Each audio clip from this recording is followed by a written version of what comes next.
Pernahkah saudara bertanya seberapa besar kadar kasih yang saudara miliki saat ini?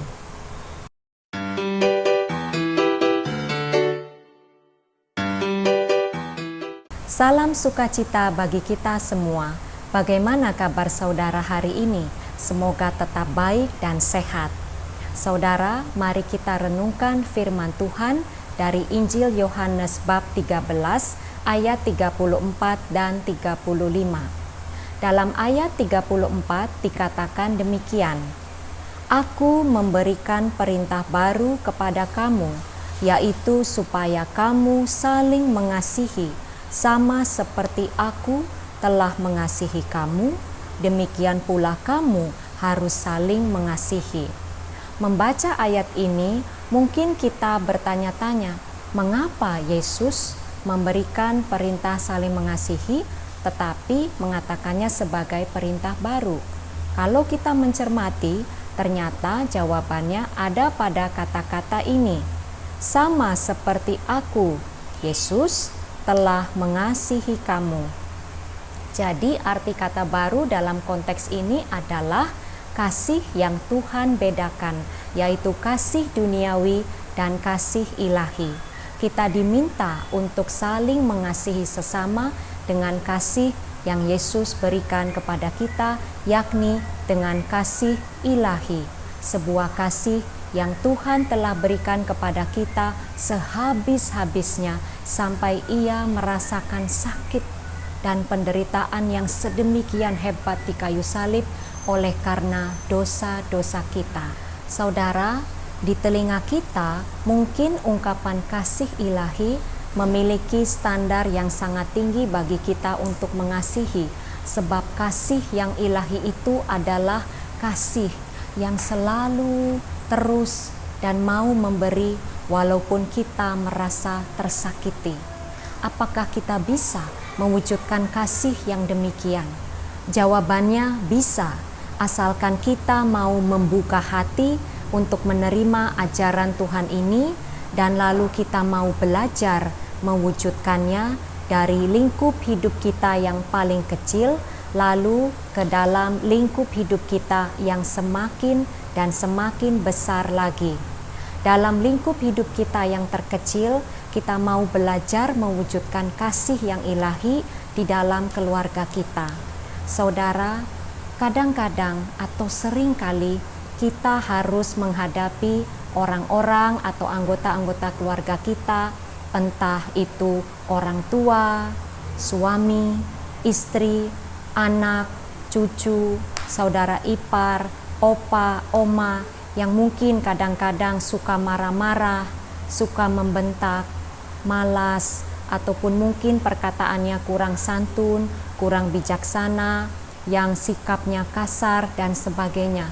Pokoknya 3M, menjengkelkan, menyebalkan, dan menyusahkan hati. Akan tetapi, kalau kita mau belajar mewujudkan kasih yang ilahi ini, maka segala perkataan, perbuatan, dan perilaku mereka tidak akan pernah membuat kita berhenti untuk belajar mengampuni, memaafkan, mendoakan, dan melayani mereka. Lalu dari lingkup keluarga kita bisa beralih ke lingkup yang lebih besar, misalnya dengan para tetangga kita. Mungkin seringkali kita digosipkan atau mereka berlaku sinis atau iri kepada kita, atau ketika kita membutuhkan pertolongan mereka tidak mau membantu. Tetapi kalau kita mau belajar mewujudkan kasih yang ilahi ini, maka segala perlakuan mereka yang seperti itu tidak akan kita balas. Kita tetap akan tersenyum, kita akan tetap bersikap ramah, dan kita akan memberikan mereka pertolongan ketika mereka membutuhkannya. Dari ruang lingkup hidup kita yang lain, misalnya dalam komunitas gereja, kadang-kadang atau seringkali kita mendapat perlakuan yang kurang, dalam tanda petik, enak begitu ya. Kadang-kadang kita dicela, kita dianggap tidak penting, kita dihina, dicemooh, digosipkan, dibohongi, dan lain sebagainya. Akan tetapi, sekali lagi, kalau kita mau belajar mewujudkan kasih yang ilahi ini, maka perlakuan-perlakuan yang sedemikian rupa tetap akan membuat kita setia di dalam iman, di dalam gereja, dan bahkan di dalam pelayanan. Atau dalam ruang lingkup yang lain, dalam pertemanan, maksud hati mau menolong, tetapi malah mendapat pentung. Kadang-kadang ketika kita menolong sesama, mungkin di balik itu semua ada penipuan, ada kebohongan, ada kecurangan. Tetapi sekali lagi, ketika kita mau belajar mengasihi dengan kasih ilahi, maka kita tidak akan membalas, tetapi sebaliknya kita akan terus belajar mengampuni dan mengasihi sekalipun kita merasa tersakiti. Namun, tentu saja kita tidak bisa mewujudkan kasih yang ilahi ini dengan kesanggupan kita sendiri. Lalu bagaimana caranya supaya kita benar-benar bisa mewujudkannya? Hanya dengan memiliki relasi erat dengan Tuhan saja yang akan memampukan kita untuk dapat mengasihi dengan kasih yang ilahi. Sebab dengan memiliki relasi yang erat dengan Tuhan, kasih-Nya akan terus tercurah memenuhi jiwa kita sampai berlimpah, sehingga kasih Tuhan akan menggerakkan kita untuk dapat mengasihi sesama sekalipun kita merasa sakit. Tanpa relasi yang erat antara diri kita dengan Tuhan, kita hanya bisa mengasihi sesama secara terbatas dan stagnan. Contohnya, ketika seseorang terus-menerus meminta pertolongan kepada kita, biasanya apa reaksi-reaksi yang muncul dari diri kita sendiri ataupun dari orang-orang terdekat kita? Mungkin ada perkataan-perkataan yang demikian. Ah, dia mah dasar pemalas, gak mau berusaha.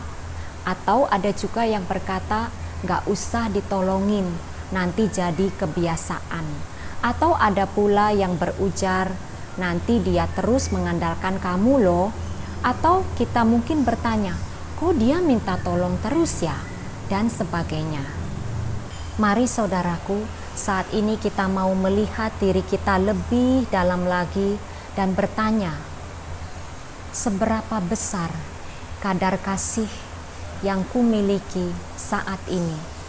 Melalui firman Tuhan pada saat ini, kita kembali diingatkan oleh Tuhan untuk mau terus belajar mengasihi dengan kasih yang ilahi, sebab kasih yang ilahi itu adalah kasih yang tulus, kasih yang tidak setengah-setengah, dan kasih yang terus diwujud nyatakan sekalipun ada komentar-komentar yang negatif. Sebab hanya melalui jalan kasih yang demikian ini sajalah kita akan beroleh kedamaian hati yang utuh dan sempurna di dalam hati kita. Semoga Tuhan Yesus memberkati kita semua. Amin.